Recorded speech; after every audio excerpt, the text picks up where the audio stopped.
What's up mga master? So nandito ako ngayon sa labas ng aming school, yung pinagtatrabahuan ko. Yan yung kasama ko isa, si Rocky. And then yung isa, nandun dyan. Doon pa, ayan dyan nakatago. Kasi mainit. Kasi nag-aantay kami ng bus mga master. Dito kasi yung dadaan yung bus, pipick up sa amin pag uwi. So bali, Friday ngayon wala kaming pasok pero may may cancel off kami. So ayun, pasok kami tatlo lang kami ngayong araw mga master, kasi yung dalawa namin na panggabi nung nakaraang Friday sila hinati kami, hindi kami pinagsabay lahat. So sa ngayon is tatlo lang kami. Nung nakaraang Friday is dalawa sila. So ayun, so ito yung mga namin mga master, ito yung building na pinagtatrabahuan ko. Yan, school po yan, garden school, secondary tsaka middle school. So ako, na-assign ako sa admin. Yung mga nandun yung naka-office, yung mga malalaking tao, mga direktor, mga principal, nandun lahat. So yan ganyan po kalaki yung, hindi pa lang yan, isang phase pa lang yan. So bali, galing dyan, middle school yan, yan, first floor tsaka second floor. And then doon naman, ayun, yun ang part, papunta doon is admin na yan, paikot. So paikot hanggang doon sa likod, may elementary doon. Yan, tapos hanggang doon may swimming pool dyan sa likod na malaki. So ayun lang, nagpapalipas oras lang kami guys kasi inaantay namin yung bus.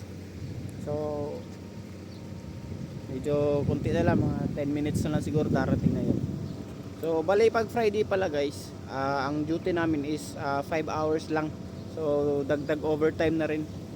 So mas pinili kong kumuha ng Friday na overtime kasi pag nasa kwarto lang ako parang nakaka-boring. Buong araw ka matutulog. So ang imbis na matulog, ipapasok na lang. Hindi naman siya lahat ng Friday. So sa isang buwan, dalawa lang yung pwede mong kunin kasi dapat may pahinga ka rin. So dalawang day off, dalawang cancel off. So yun yung magiging extra overtime namin guys.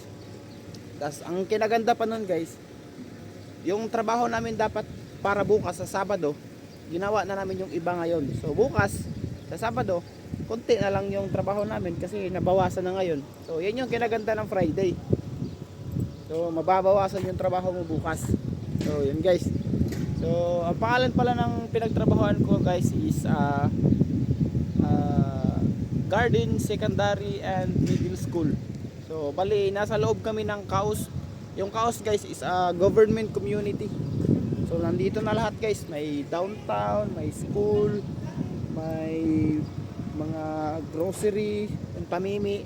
And then meron ding ayun na yung bus Nandiyan na yung bus. Kita nyo ba? Yun Kita nyo ba yung bus? Yan na. Yan na yung sundo namin guys. Parang dito na yung bus. Doon na lang. Ay, papasok ba yan? Sige. So hanggang dito na lang guys kasi nandito na yung bus namin. So uuwi na kami. Darwin!